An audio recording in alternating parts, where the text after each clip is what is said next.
Good morning friends, আশা করি তোমরা সবাই খুব ভালো আছো।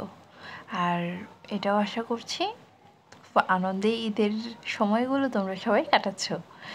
তো সকালবেলা ছাদে গিয়ে দেখলাম বেশ হাওয়া দিচ্ছিল, আর আম্মু এদিকে হচ্ছে গ্যান্ডারি গাছের বেশ যে মরে যাওয়া পাতাগুলো আছে শুকিয়ে যাওয়া সেগুলো কেটে নিচ্ছে।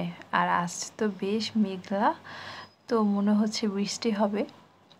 দেখা যাক কতটা বৃষ্টি নামে, কারণ আসার পরেই দেখছি মেঘলা মেঘলা, কিন্তু বৃষ্টির কোনো নামগন্ধ নেই। এই যে দেখো পুরোটা আকাশ কেমন মেঘলা হয়ে আছে। তারপর এদিকে দেখলাম যে গতকাল ঈদের পরের দিন বা ঈদের দিনও যেভাবে দেখাচ্ছিল প্রতিটা ছাদে ছাদে গরু কাটছে, বাট এখন শেষ। মানে বলতে বলতে দুটো ঈদই চলে গেল। আর এই যে আমাদের এলাকার এই বড় একটা পুকুর, এই পুকুরটা আমার বেশ ভালো লাগে এই ছাদ থেকে দেখতে। আসলে খুব সুন্দর একটা জিনিস। আমার মনে হয় সবার দৃষ্টি আকর্ষণের মূল জিনিসটাই হচ্ছে এই পুকুরটা, এটা বেশ বড়। তারপর ছাদ থেকে নেমে এসে আমার এই ছোট্ট ফ্যামিলি মেম্বারদের একটু খাবার দিলাম। আর ওদের সামনে আসতেই ওরা সব দৌড়োদৌড়ি শুরু করে দিয়েছে, মানে ওদের খিদা পেয়েছে। আমাদের ব্রেকফাস্ট করার সময় হয়, ওদের কেন হবে না, তাই না বলো? তো আজকে তোমাদের একটা ঠিক অন্যরকম ভিডিও দিতে যাচ্ছি। তো এইটা দেখার জন্য পুরো ব্লগটাই তোমাদের দেখতে হবে। তারপরে এই যে ওদের খাবার দিয়ে দিলাম। তারপর দেখো এক একটা মানে যুদ্ধ করে দিবে খাওয়ার জন্য, একটার সাথে একটা, কে কার আগে খাবে। পুরোটা অ্যাকুরিয়ামটাতেই ছড়িয়ে পড়ে পানিতে খাবারটা, আর ওরা কোন সাইড থেকে শুরু করবে খাওয়া সেটাই ওরা বুঝতে পারে না। তারপর চলে আসলাম আম্মুকে একটু রান্নার কাজে হেল্প করার জন্য। আর ইতিমধ্যেই টিপটাপ বৃষ্টি পড়া শুরু হয়ে গেছে। তারপর দুজনের হঠাৎ করেই ঘোরার প্ল্যান, তাই হঠাৎ করে দুজন রেডি হয়ে দৌড়ে চলে আসলাম ঢাকার নব থিয়েটারে। সে নাকি কখনো নব থিয়েটারে যায়নি, তাই। আর যেহেতু আমি ঢাকারবাসী, তো নব থিয়েটার আমার কাছে বেশ পুরনোই জিনিস। আর আমিও প্রায় সেই ক্লাস 4-5-এ থাকতে এসেছিলাম, আর আজ আসলাম এতদিন পর। তো ভিতরে ঢুকে দেখলাম আগের সেই কিছুই নেই, পুরোটাই আপডেট করা হয়েছে, নতুন করা হয়েছে সব কিছু। তো দেখে আমি খুব হতাশ, কারণ আগে নব থিয়েটার ছিল আমার খুব পছন্দের একটা প্লেস, কিন্তু এখন কিচ্ছু নেই আগের। যাই হোক, তারপরে এই কর্নারটা আমার সবচাইতে ভালো লেগেছে, যেখানে আমাদের দেশের মূল ইতিহাসটাই ছিল পুরোটা। আর এখানে লাইটিং সেটআপটা বেশ সুন্দর ছিল, সব কিছু মিলিয়ে অসাম।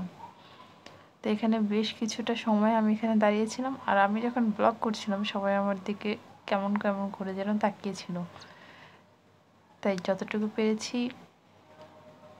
আমার ক্যামেরা বন্দি করেছি। তো যাই হোক, তো এই আর্টিফিশিয়াল গাছগুলোকে প্রথমে আমি ভেবেছিলাম রিয়েল, বাট পরে দেখি যে না, ওরা আর্টিফিশিয়াল। তারপর দেখলাম আমার বড়মশাই দৌড়িয়ে কোথায় যেন যাচ্ছে উপরের দিকে, তারপর আমিও তার সাথে দৌড়াতে দৌড়াতে গেলাম। এখন উপরে উঠে দেখলাম, যা দেখে আমি পুরোই অবাক হয়ে গেলাম, যেটা হচ্ছে একটা লম্বা লম্বা লম্বা লম্বা লাইন। সেটাও কিনা এতদিন 3D 4D শুনছি, এখন হচ্ছে 5D মুভি। এই যে দেখো 5D মুভি দেখার জন্য এখানে এত মানুষ আছে, আর একটু পরেই এখানে অনেক বড় লম্বা একটা লাইন হয়ে যাবে। তো আমি ভেবেছিলাম না, আসলেই মনে হয় খুব আশ্চর্যকর বা খুব রোমাঞ্চকর কিছু হবে, অনেক সুন্দর। কিন্তু পরবর্তীতে আমি হতাশ। যাই হোক, এখানে যেহেতু তার লাঞ্চ টাইমে অফ ছিল, তাই আমি একটু আশেপাশে ঘুরে এই আর্ট পিকচার গ্যালারিটা দেখছিলাম। আমার এটা খুব দেখতে ভালো লাগছিল। এক একটা দেশের এক একটা কালচারাল যেই প্রোগ্রামগুলো থাকে সেই প্রোগ্রামের বিভিন্ন পিকচার ছিল। তো এগুলো দেখতে আমার বেশ ভালো লেগেছিল, যেটা কিনা আসলে এক একটা দেশকে কিভাবে তুলে ধরা হয়েছে সেটাই এখানে বোঝাচ্ছিল। এই জিনিসটাও আমার খুব ভালো লেগেছে। আর আমাদের বাংলাদেশেরও কয়েকটা পিকচার ছিল, সেগুলো যেটা মানে আসলে অসম্ভব সুন্দর ছিল যে জিনিসগুলো। আর এই সবচেয়ে ভালো লেগেছে ছোট্ট কাঠবিড়ালিটাকে। আর কাঠবিড়াল এমনিতেও আমার খুব পছন্দের একটা প্রাণী। তারপর যাই হোক, সব ফাঁকা হলেও জায়গার ঠিক জায়গায় ঠিক মানুষরাই আছে। এখন আমরা চলে যাব সোজা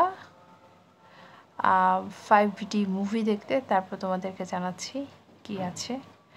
আর ও হ্যাঁ, এখানে আমি আস্তে আস্তে যাচ্ছি এটার নিচে কি আছে, কারণ এই উপরের হচ্ছে এই সৌরজগতের পিকচারটা দেখে ভেবেছিলাম এখানে নিশ্চয়ই কিছু ওই টাইপের কিছু আছে, বাট এখানে না। এখানে যে সবাই বসে একটু আড্ডার মতো দিচ্ছে, একটা গোল টেবিল আছে, একটু কিছু বই আছে, মানে বঙ্গবন্ধু কর্নার আর কি। তো কি আর করার, হতাশ হয়ে আবার ফিরে আসলাম। 5D মুভি দেখে এতটাই যে চেপেছিল 5D মুভির উপর যে ভাষায় প্রকাশ করার মতো না। অনেকে ভালো লাগতে পারে, কিন্তু আমার এখানে ওনাদের সেট আপ সব কিছু মিলিয়ে ভালো লাগে নাই। তাই বের হয়ে বললাম ঝাল ঝাল ঝাল ঝাল ঝালমুড়ি খাবো। তাই মামার কাছ থেকে এসে ঝাল ঝাল একটু ঝালমুড়ি নিয়ে এখন আমরা রওনা দিচ্ছি হচ্ছে 3D আর্ট গ্যালারিতে। তো ও প্রথমে গিয়ে হচ্ছে টিকিট কেটে নিল টিকিট কাউন্টার থেকে। আর এটা হচ্ছে ঠিক সামরিক জাদুঘরের পাশেই। তো আমরা দুজন হচ্ছে ঢুকছিলাম। তো আমার তো দেখে খুব মানে আশ্চর্যকর হয়ে গেছি। বলেইছিলাম যখন 4-5-এ পড়তাম তখন এই সামরিক জাদুঘরেও আসা হয়েছিল, আর এতটা বছর পর আসতাম দেখে তো পুরাই অবাক, চেনাই যাচ্ছে না। এমনটা তো ছিল না, অনেক সুন্দর ছিল তখনকার চাইতে, এখন বেশি সুন্দর। আসলেই জায়গাগুলো এখন চেনাই যায় না, যেমন ডেকোরেশন তেমন কনসেপ্ট সব মিলিয়ে জাস্ট অসাম। তারপর ভিতরে ঢুকেই আমি একটু খিচুড়ি, ভাত আর ইলিশ মাছ ভাজা খেয়ে নিলাম। তারপর এই যে আরও কত মানে সুন্দর সুন্দর জিনিস আছে দেখে নাও। তো এইসব খাওয়ার পর হচ্ছে আমি আরও দেখছিলাম কোথায় কি পোজ, আর প্রতিটা আর্টের পাশে কিভাবে তুমি পোজ দিবে, কোথায় তোমার ক্যামেরা পয়েন্ট, কিভাবে তুমি তুলবে, সব কিছু জিনিসগুলো ডিটেলসে তোলা ছিল। আর কোন যেইটা আমার পছন্দ সেটাতেই আমি যেতে পারছিলাম না, মানে এতটা ভিড়ের ছিল।